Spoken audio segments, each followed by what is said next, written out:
परलोक दोनों बनते हैं संत ब्राह्मण के भोजन के कराने से। दूसरी बात, संतों का शरीर पावन विशुद्ध है, निरंतर मुखारविंद से भगवान का नाम निकलता है और उस पावन पवित्र मुखारविंद से आपका जो दिया हुआ प्रसाद पाते हैं, तृप्त होते हैं। तो भगवान कहते हैं यो मे तनुः दुजवरां दुहिती मदीया भूतान लब्ध शरणां निज भेद बुद्धिया। भगवान क्या कहते हैं, जो मेरे में यो में तनुः दुजवरा, ब्राह्मण में संत में कोई भेद जानता है वो कुछ नहीं जानता। और भगवान क्या कहते हैं, मैं इनके मुख से भोजन करता हूं।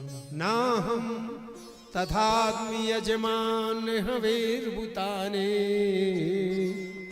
शोतग्रत प्लुत हृदन हुद भुंके। कितनी बड़ी बात भगवान ने। भगवान कहते मैं दिखावा से नहीं पसंद होता, मेरे भक्तों का, अतिथि अभ्यागतों का और ब्राह्मण संतों का, या जो भूखे इनको जो भोजन देता है वो भोजन ये मानना चाहिए कि मैं करता हूं। तो महाराज संतों ने आशीर्वाद दिया कि पुत्रवान भव। संत चले गए, अजामिल ने कहा ठीक है हम बेटे का नाम नारायण रख लेंगे।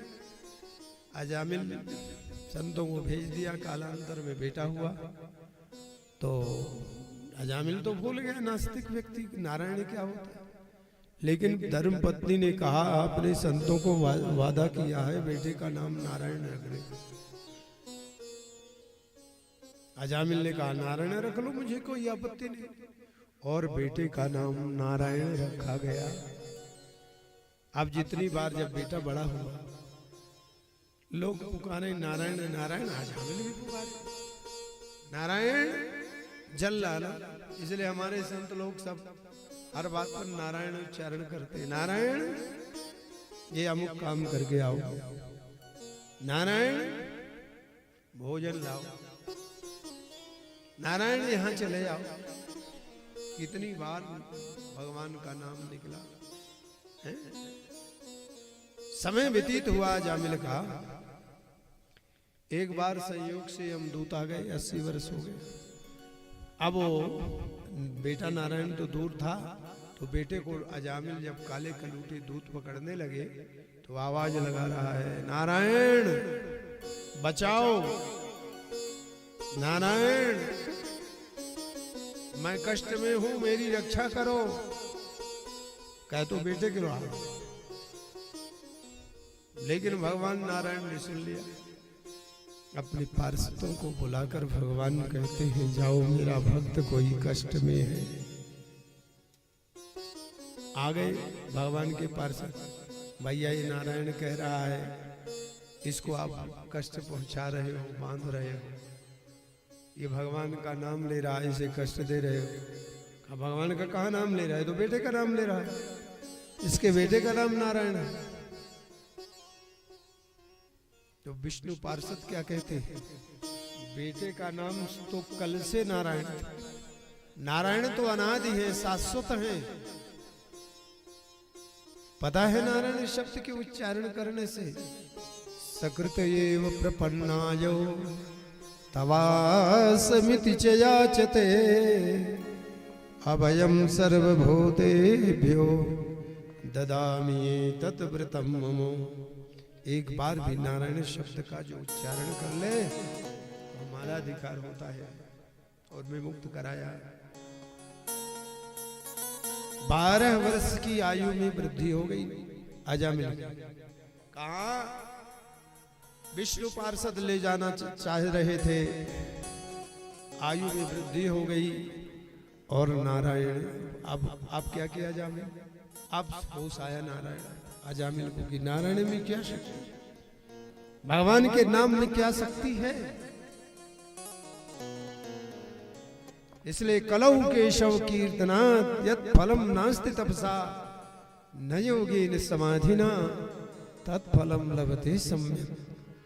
कलौ केशव कीर्तनात्, कीर्तनात् तो निरंतर जो भगवान का नाम लेता है, प्रभु स्मरण करता है। अजामिल 12 वर्ष तक ऋषिकेश के ऊपर जैसे आप आए, गंगा की प्रचंड धारा है, गंगा की प्रचंड धारा की तट पर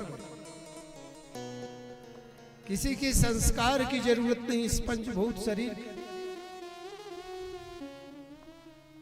शरीर अंतिम समय में गंगा में जी में चला जाए, और वही अजामिल इतना परोपकारी हो गया कि इस पंचभूत शरीर को भी क्यों जलाया है। ये पंचभूत शरीर जल में जाए और जल में जाए तो जल के जीव भक्षण करके इसका भंडारा कर ले। ऐसा आज भी जल समाधि का तात्पर्य। ये संतों की परोपकारी संत बहुत जल समाधि होती संतों। तो जल समाधि का अपने आप में महत्व। महाराज 12 वर्ष जब अजामिल ने ऐसे किया, वो अपने जीवन में जो करते रहोगे, जो करते रहोगे भजन धीरे धीरे, भजन धीरे धीरे तो मिल जाएगा वो सजन धीरे धीरे। जो कर